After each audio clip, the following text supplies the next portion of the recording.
बिस्मिल्लाहिर्रहमानिर्रहीम। अस्सलाम वालेकुम। आज हम जिस टॉपिक को देखने जा रहे हैं वो है फॉरवर्ड इंजीनियरिंग। ठीक है, फॉरवर्ड इंजीनियरिंग क्या है कि इसमें आप सबसे पहले अपने ईआर डायग्राम को डिज़ाइन करते हैं, वहाँ से आप फॉरवर्ड इंजीनियर करके फिर आप क्या करेंगे, अपनी डाटाबेस को क्रिएट करेंगे। ठीक है, इस प्रोसेस को हम अपने MySQL वर्क बेंच में देखते हैं। आपको MySQL वर्क बेंच ये फैसिलिटी प्रोवाइड करता है कि आप क्या करें, अपनी सबसे पहले ईआर डायग्राम करें और फिर इसे फॉरवर्ड इंजीनियरिंग करके डाटाबेस उसकी हेल्प से क्रिएट करें। ठीक है, तो हम MySQL वर्क बेंच ओपन करते हैं।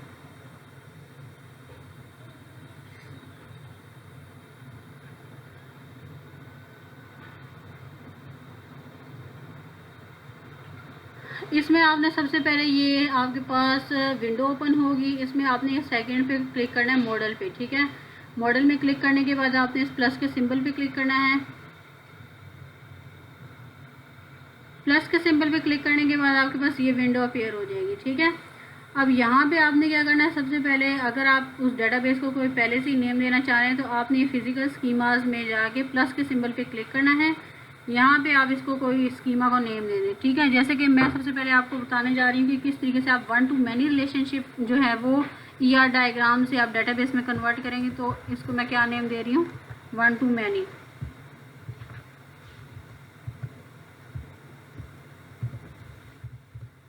ठीक है, इसके बाद आपने क्या करना है, ऐड डायग्राम पे क्लिक करना है। ऐड डायग्राम पे क्लिक करने के बाद अब आपके पास ये विंडो अपीयर हो जाएगी। ठीक है, यहाँ पे आपने क्या करना है, यहाँ पे आपने अपनी ईआर डायग्राम को अब डिज़ाइन करना है। डिफरेंट ये आपके पास जो है वो टूल्स शो हो रहे हैं। यहाँ पे 1 to 1 का रिलेशनशिप, 1 to many का, ठीक है, 1 to 1, 1 to many, many to many। तो इसके अलावा ये आपके पास व्यू के लिए है, ये आपके पास टेबल के लिए है। सबसे पहले हम टेबल क्रिएट करेंगे, तो आपने क्या करना है, इसके ऊपर क्लिक करना है और फिर अपने मेन विंडो में सिंगल टाइम प्रेस कर देना है।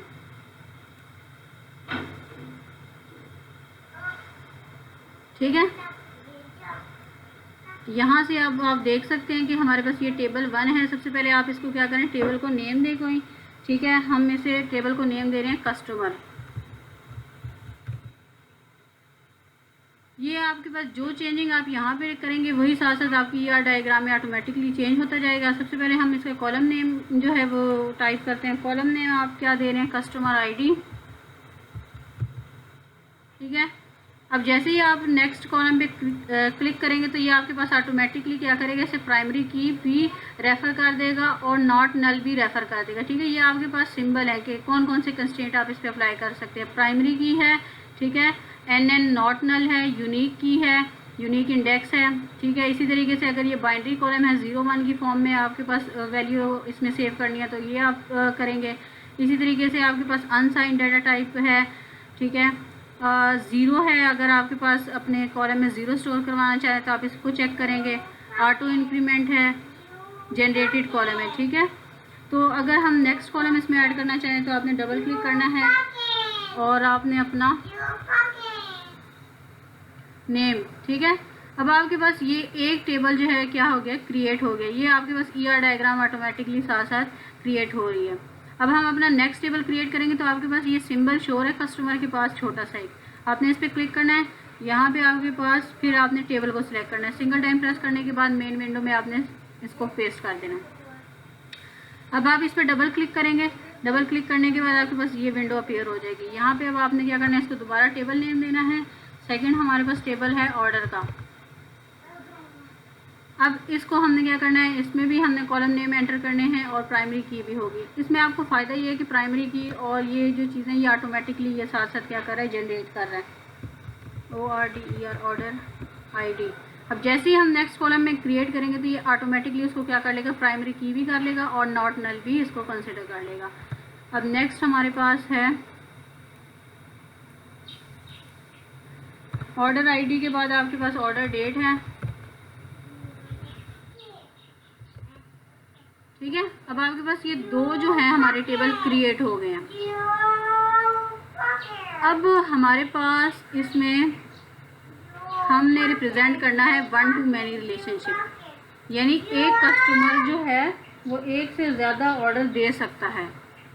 तो मैंने आपको बताया था कि वन टू मैनी रिलेशनशिप में आपने मैनी वाली साइड पे जो है वो फॉरेन की रखनी है, यानी आपके पास कस्टमर जो है, कस्टमर आईडी वो ऑर्डर आईडी के टेबल में एज अ फॉरेन की रेफरेंस होगी। ठीक है, तो इसको करने के लिए आपने क्या करना है, यहाँ से one two many relationship select करना है। वन टू मैनी का आपके पास ये सिंबल है। ठीक है, अब आपने मैनी वाली साइड से जो है ना वो स्टार्ट करना है। मैनी वाली साइड आपकी कौन सी है, ऑर्डर की। यहाँ पे सिंगल टाइम आपने ऑर्डर आईडी पे क्लिक करना है। ठीक है, और फिर कस्टमर आईडी पे सिंगल टाइम क्लिक करना है। ये देखें, ये आपके पास क्या हो गई है, वन टू मैनी रिलेशनशिप आपके पास क्रिएट हो गया। वन टू मैनी, अगर आप इसके ऊपर क्लिक करें तो ये आपको बताएगा कि आपने किस टेबल को क्या रेफरेंस दिया। अब आपके पास कस्टमर आईडी यहाँ पे प्राइमरी की और यहाँ पे जाके आपके पास क्या हो रही है, रेफर हो रही है। अब ये आपके पास ईआर डायग्राम एक सिंपल सी क्रिएट हो गई है वन टू मैनी रिलेशनशिप की। ठीक है, अब हम क्या कर रहे हैं, इससे हम देखना चाह रहे हैं कि हम अगर हम डेटाबेस क्रिएट करते हैं तो उसमें हमारे पास ये किस तरीके से शो होगा। तो आपने क्या करना है, डेटाबेस पे क्लिक करना है।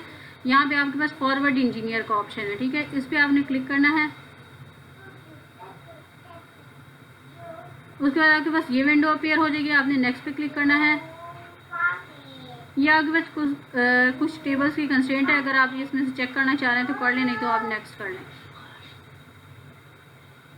इसके बाद आपने जो भी रूट का पासवर्ड एंटर किया वो एंटर करें। ठीक है, अब आपके पास ये डिफरेंट जो है ना फॉरवर्ड इंजीनियर के ऑब्जेक्ट हैं। अभी फिलहाल हमारे पास हमने सिर्फ क्या किया, दो ऑब्जेक्ट क्रिएट किए, इस वजह से ये सिर्फ चेक हुआ। तो हम क्या करेंगे, नेक्स्ट करेंगे। अब ये आपके पास स्क्रिप्ट है, अगर आप इसे सेव करना चाहते हैं तो यहाँ पे आप क्या करेंगे, सेव टू फाइल पे ऑप्शन कर देंगे। अगर आप इसे कॉपी करना चाह रहे हैं तो कॉपी टू क्लिपबोर्ड करेंगे। ये आपके पास उसने और जितना भी हमारी ईआर डायग्राम है उसके लिए स्क्रिप्ट जो है वो आपको जनरेट कर दी है। ये देखें, अगर आप कस्टमर का टेबल क्रिएट करना चाह रहे हैं तो उसमें आपने customer ID int not null, name varchar 45 null. ठीक है, और प्राइमरी की इसमें क्या रखी है, इसने कस्टमर आईडी है। ठीक है, थोड़ा सा इसमें सिंटैक्स का चेंज है, जैसे कि यहाँ पे create table if not exist, तो बाकी जो है वो हम लोगों ने एसक्यूएल क्वेरीज की हुई हैं, बाकी चीज़ें सेम ही हैं। ये आपके पास एक और टेबल है जिसमें उसने क्या किया, ऑर्डर के टेबल में आपके पास फॉरेन की रखी हुई है कस्टमर आईडी। ठीक है, यानी हमने ऑर्डर की टेबल में कस्टमर आईडी को एज अ रेफर किया है फॉरेन की। नेक्स्ट ये आपके पास एग्जीक्यूट हो रहा है, उसके बाद क्लोज कर दें। अब आप अगर अपनी उसमें जाएं, डेटाबेस में हमने क्रिएट की थी वन टू मैनी। ठीक है, तो यहाँ पे अगर आप देखें तो आपके पास अब टेबल्स जो हैं वो शो हो रही हैं। कितने टेबल्स आपके पास शो हो रहे हैं, दो, कस्टमर और ऑर्डर का। ठीक है, यानी अगर आपके पास इस तरह की ईआर डायग्राम है वन टू मैनी रिलेशनशिप की, तो आपके पास दो टेबल्स क्रिएट होंगे और उन दो टेबल्स में से जो मैनी वाली साइड होगी उसमें आपने वन वाली साइड का जो प्राइमरी की है उसको एज अ फॉरेन की रेफर कर दें। ठीक है, वन वाली साइड हमारी कौन सी है, कस्टमर, और मैनी वाली साइड कौन सी है, ऑर्डर की। तो हमने मैनी वाली साइड पे कस्टमर आईडी को फॉरेन की रेफर किया। ठीक है, अब हम इसी तरीके से देखते हैं मैनी टू मैनी रिलेशनशिप किस तरीके से क्रिएट होगा। मैनी टू मैनी रिलेशनशिप में हमने ये देखा था कि हमारे पास उसमें एक न्यू टेबल क्रिएट होता है। ठीक है, हमारे पास उसमें एक न्यू टेबल क्रिएट होता है जिसमें हमारे पास दोनों टेबल्स की प्राइमरी की को हम एज अ फॉरेन की रेफर करते हैं। तो हम यहाँ पे दोबारा से एक न्यू डेटाबेस क्रिएट करें जिसको मैं नेम दे रही हूँ मैनी टू मैनी का। इसी तरह आप किसी भी कॉम्प्लेक्स जो है ईआर डायग्राम को आप क्या कर सकते हैं, स्मॉल पार्ट्स में डिवाइड करके उसकी एक एक ईआर जो है वो डायग्राम ड्रॉ करके आप समझ सकते हैं कि ये किस तरीके से ये काम करेगा।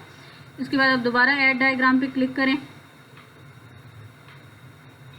ठीक है, अब हम दोबारा से टेबल्स वगैरह सिलेक्ट कर रहे हैं, सिंगल टाइम क्लिक, और फिर आप विंडो में सिंगल टाइम प्रेस कर दें। अब हमारे पास मैनी टू मैनी रिलेशनशिप में हम ये देख रहे हैं कि एक स्टूडेंट जो है वो मैनी सब्जेक्ट रीड करेगा, इसी तरीके से एक सब्जेक्ट जो है वो मैनी स्टूडेंट्स रीड कर रहे हैं। तो हम इस पे टेबल 1 पे अगर आप डबल क्लिक करेंगे तो आपके पास वो विंडो अपीयर हो जाएगी जिसमें आपने एडिटिंग करनी है। यहाँ पे आप अपने टेबल नेम सबसे पहले दे दें। टेबल नेम हमारे पास क्या है, स्टूडेंट का। अब हमने इसमें एक प्राइमरी की रखनी है STUD स्टूडेंट आईडी। ठीक है, जैसे ही आप नेक्स्ट कॉलम में क्रिएट करेंगे वो ऑटोमेटिकली उसको प्राइमरी की और नॉट नल कर देगा। क्योंकि हमारे पास प्राइमरी की जो है वो नल नहीं हो सकती। नेक्स्ट हमारे पास कॉलम जो है वो क्या है, नेम है। अब जैसे ही आप यहाँ पे क्लिक करेंगे आपके पास ऑटोमेटिकली जो है ना इसने ईआर डायग्राम ड्रॉ कर दिया।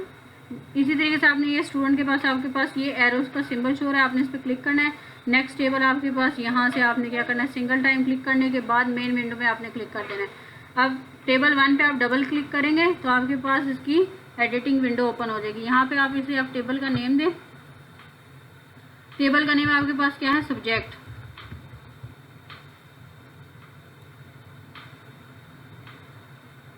डबल प्रेस करना है, सब्जेक्ट। यहाँ पे आप इस टेबल की प्राइमरी की दें, सब्जेक्ट आईडी।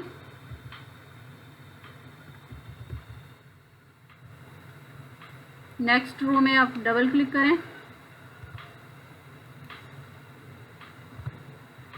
उसके बाद डिस्क्रिप्शन। ठीक है, ये हमारे पास 2 टेबल हमने क्रिएट कर लिया। अब हमारे पास रिलेशनशिप हमने क्या डिफाइन किया, इसमें रिलेशनशिप हमारे पास होगा मैनी टू मैनी का। ठीक है, अब मैनी टू मैनी में हमने क्या कहा था कि आपने एक न्यू टेबल क्रिएट करना है। ठीक है, और उस न्यू टेबल में आपने इन दोनों की प्राइमरी की को रेफर करना है। अब हम यहाँ से देखते हैं कि किस तरीके से हमारे पास एसक्यूएल में ऑटोमेटिकली एक न्यू टेबल क्रिएट होगा और किस तरीके से ये जनरेट होगा। ये आपके पास सिंबल है मैनी टू मैनी का, आपने क्या करना है, इस पर क्लिक करना है सिंगल टाइम।